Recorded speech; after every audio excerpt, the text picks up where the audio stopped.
And welcome back. Because right now I'm looking here at how to secure yourself financially by looking at the Morningstar Investing Classroom feature content model or course in this case. Exactly, feature content course in asset class and long term. Because so far I'm going to make a quick recap of what I have learned from the section Staying Investment in the Market, where I see how historical data makes a case for staying put rather than selling your investment. The things to know, the TLDR, right, too long didn't read, is stock has provided the highest return and the increase in the wealth. Investor must have discipline and patience.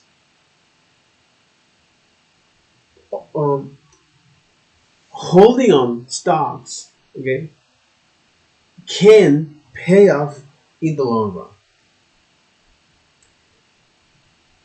On average, the accumulated uh, return from stocks, small stocks, outperform those of the large stock after 1 month, 6 months, a year, and 3 years after the end of a recession. And then I look at the history of interest rate, what it is, a couple examples, understand what is this loanable fund market, a real life example of that. For example, when you look at your family, okay, uh, when you ask loans to your parents, and in that example, your benevolent parent set you a 5% of interest rate for that loan you asked today, and you have to pay that in the short term. So, if you have some brothers and sisters, younger brothers and sisters, you might think that selling your money on an interest rate to your younger sister or brother is the way to go to not only repay your debt to your parents but also earn something in the process. So your parents, or in this case the Fed, and you and your siblings or your brothers and sisters are the banks. So the Feds, to prevent that kind of behavior, he buy and sell security government in the federal open markets to try set the interest fund, or yeah, the interest fund rate. So also I look at that because similar in the stock markets, when I look at the uh, several crash that happens over the year, over the past 93 years, from 1926 to 2001, 2020, 2019, right? Uh, so you have is that period when they put an hypothetical $1 investment in small stocks, large stocks, inflation, treasury bill, and government bonds, right? So they see that graph. So similar to the stock market, where it has downturns and recoveries, the single is the same for the loanable fund markets. And during an economic contraction, the demand for loans decrease as the federals lower the interest rate. And during an economic expansion, the demand for loans tends to increase, making the uh, making the interest rate to rise by the Fed. So then I look at the market on terms of recovery, right? This contraction and expansion phase, again, looking at historical data to first have a broad perspective or to get a bigger picture of how the market performs, and also you as an investor who wants to invest in long term, if you want to have long term investment such as retirement, it is important to look at this data and also see that risk decrease over time. You can say that easily, okay, but the other is like living that period of the contraction and expansion. So I look at the past 94 years uh, contraction and expansion, and there have been 10 market contractions. That those contractions mark a an end of a market cycle, meaning a complete round of a stock price fluctuation. So this can vary in length and duration. So a contraction is when the stock market fell from its peak 10% or more. And again, these contractions can take uh, several uh, years or months. So the duration uh, is so the duration varies, and also the market expansion, where the expansion measure is the recovery or the boom of security price falling along the decline. The term is also to describe is the nation's activity economy, uh, the upstream nation activity economy, and expansions once tries to or expansion measure is the recovery of an index. This statistical reference of investment expressed as a percentage in a period of time, where the whole idea of this is to measure progress. So the expansion measure is the recovery of an index from the very bottom of the contractions from its previous peak and the subsequent performance until the next level peak before another 10% decline. So the things to know here is that even though investors must have uh, long-term, so inve- investor must have a long-term investment horizon to allow their investments to grow over time. That's the summary of them. So I can take a look at this, which is here, and also I'm going to yes, exactly. All right. So okay, so that is the stock market contraction, and the things to know about this, right? That investor should have a long-term investment horizons to allow their investments to grow over time. Okay, that makes sense. That makes sense. Is here. Cool, cool. And then uh, I look at the market terms and recovery. This is something that struck me the most because here I was able to see the bigger picture of how the market performs, and that the US equity market and equity is the property. Uh, so equity is, it's important to understand the equity and to remember what is equity. So equity is the total amount of assets minus its liability. It has several definitions, right? So it's the total amount of assets minus its liability.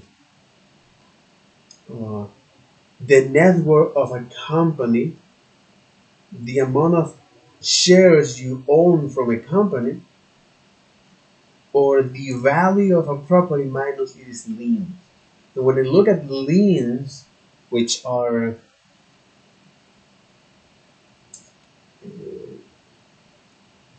so lien is a legal right to possess someone else's property or assets until the debt is repaid or the obligation is met. Is lien. Okay. Mm,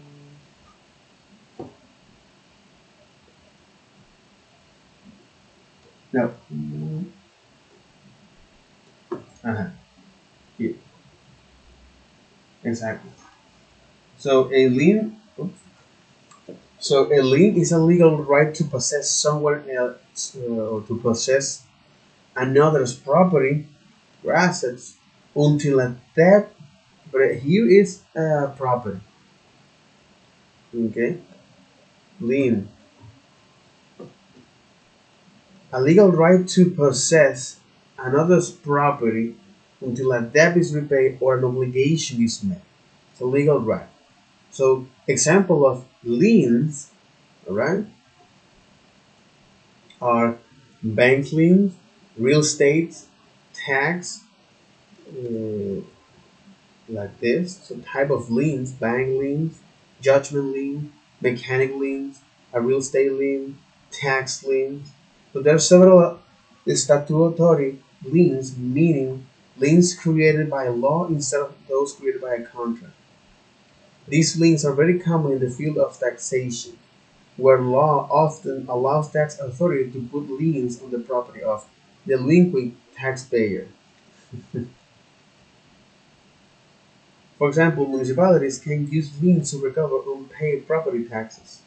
In the United States, if a taxpayer becomes delinquent and does not demonstrate any indication of paying own taxes, the Internal Revenue Service may place a legal claim against a taxpayer property, including the taxpayer home, vehicle, and bank account. After all, this is a legal right to possess someone else's property until a debt is repaid or an obligation is met. Alright? And this is so tax lien, one of them, real estate lien. So in the United States, if a taxpayer becomes delinquent and does not demonstrate any indication of paying own taxes, the Internal Revenue Service may place a legal claim against the taxpayer property, including the taxpayer home, vehicle, and bank's account. A noticeable of federal tax lien notifies creditor of the government claim and can lead to a sheriff sale. Mhm.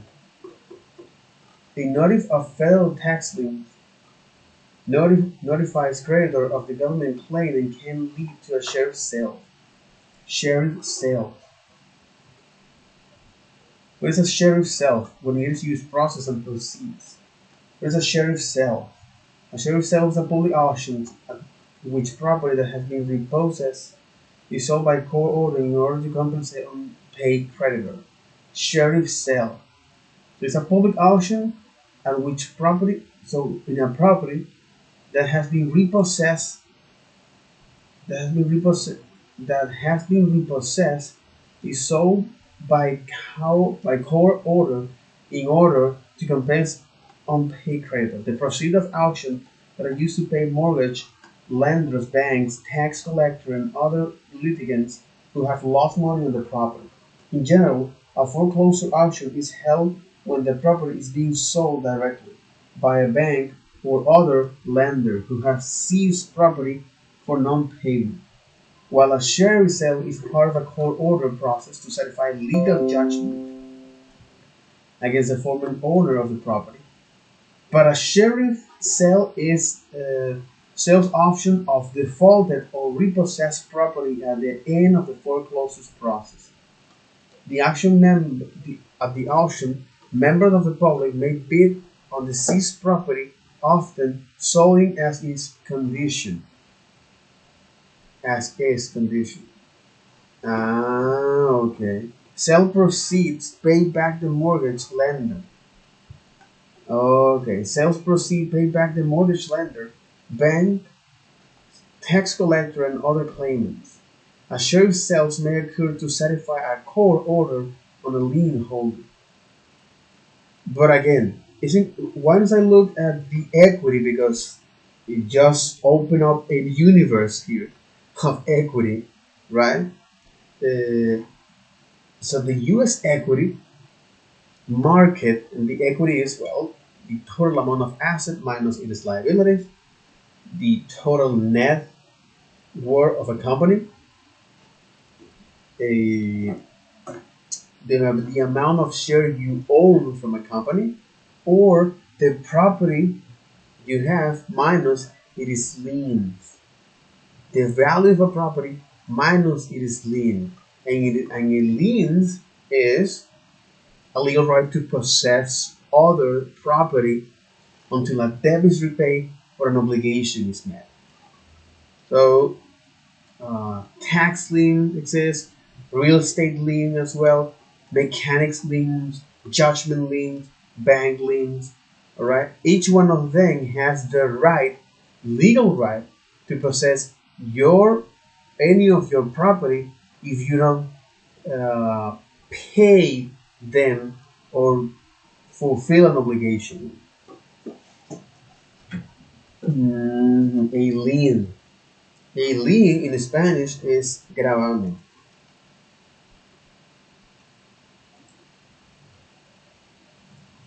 Because now this is the term of derecho a retención. Okay. Interesting. Derecho a retención. Okay.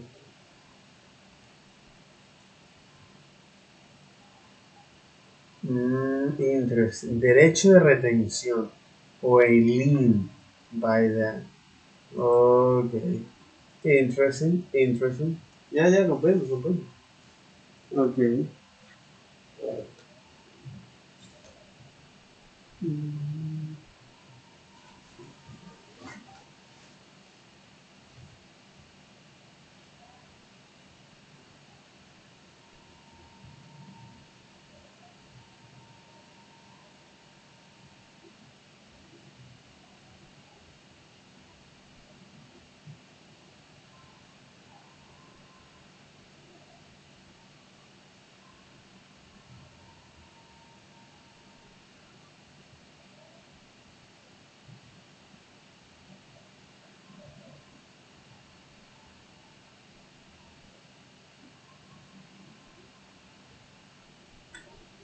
Mm, mm.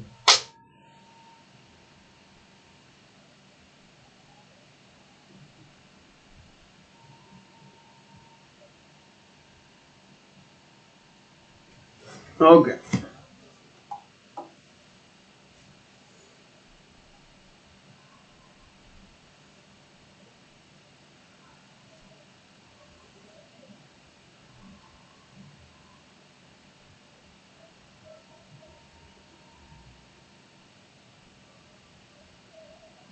Okay. Just this is something that I will need to dive in, perhaps later on. But it's important to understand that this actually works. This actually exists. Liens. Someone else, a legal right to someone else possess your property until a debt is repaid or an obligation is met. Okay. So, just to recap from the market downturns and recovery. So the U.S. equity market, again, uh, has passed through uh, a lot of, or has passed through several downturns, and the most severe of that started at 1929, the beginning of the Great Depression. The recovery period lasts for 12 years. So more the stock lost over 83.4% of their value, meaning that if you have a cappuccino, all right, that you bought from Starbucks, suddenly you only have one finger of coffee. It's like, what the hell's going on here? In any case, uh, in uh,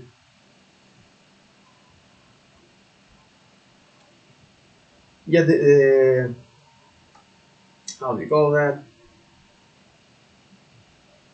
That is the most severe market downturn. Okay, more recently, the stock lost 44.7% at the beginning of the 2000, early 2000, okay, during the dot-com bubble, and the recovery period lasting for 4 years.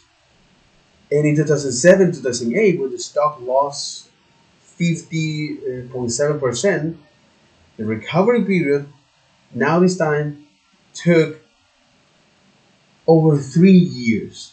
So yeah, the pattern here is that, okay, you know that all of this recovery period now has been shrink. However, it's not the same that you saw that from a website, from books, whatever, ebook, whatever. But now you have to live through that, which is exactly what I'm doing here in 2023. It's like you're actually living is a recovery period or a recession recovery period, right? So this is something where your psychology put a test vastly. But in any case, that's the topic for another discussion. Here is that by recognizing that, all right, it's also important that stock may suddenly lose value for for different reasons. Okay, and with that, by looking at the market contraction and expansion, the market in terms of recovery. All right, now I'm looking at how. Now I'm looking at that from this asset class perspective, such as bond, stocks, some other classes assets, uh,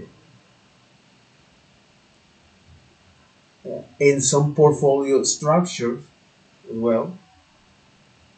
Okay.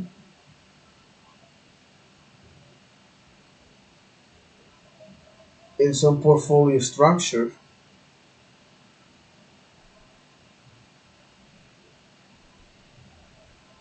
uh, and also, okay, this is now looking at this.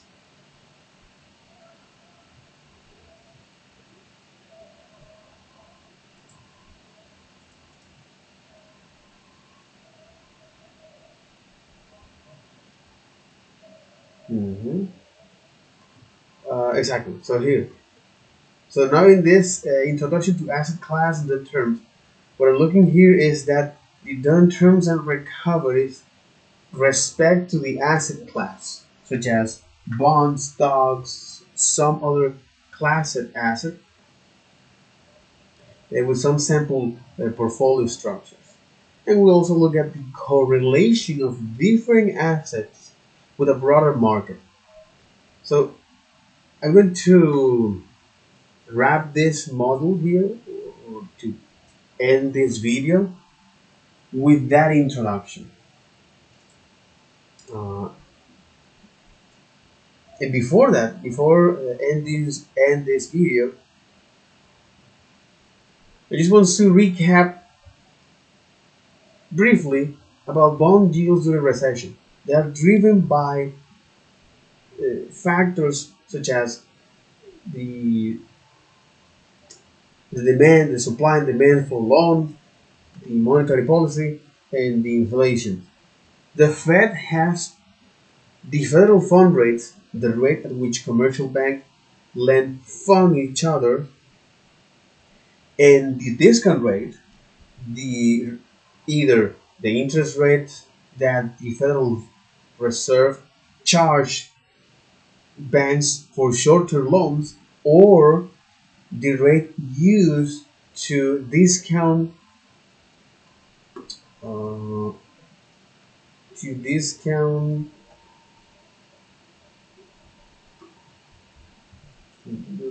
because I tried to remember here this. Mhm.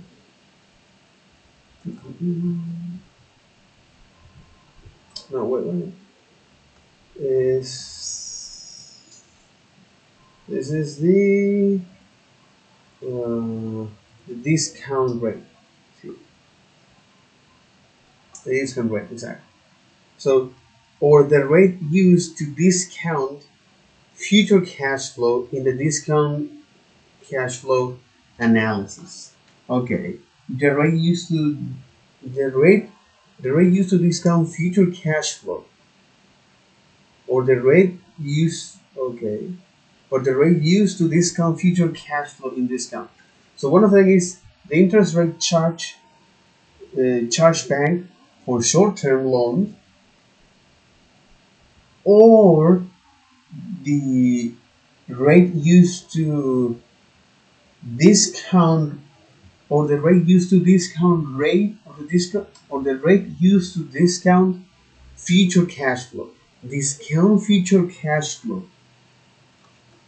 And when I look at the discount cash flow, okay, the discount cash flow is a valuation method to this to estimate the value of investment based on its expected future cash flow.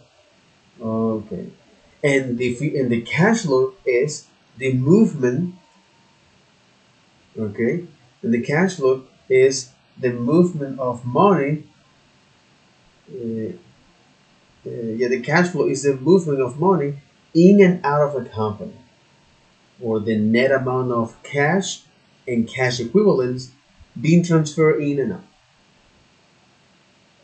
Okay, so you have cash flow is the movement of money in and out of a company, and then and to me it was like what? Okay, so all of this. So now I'm going to make this backtracking. Okay, and finally, well, wrap up this video. So this is the cash flow. So cash flow is the movement of money in and out. The net or the net amount, the net amount of cash and cash equivalent. Okay. So the net amount of cash or cash equivalent being transferred in and out of a company.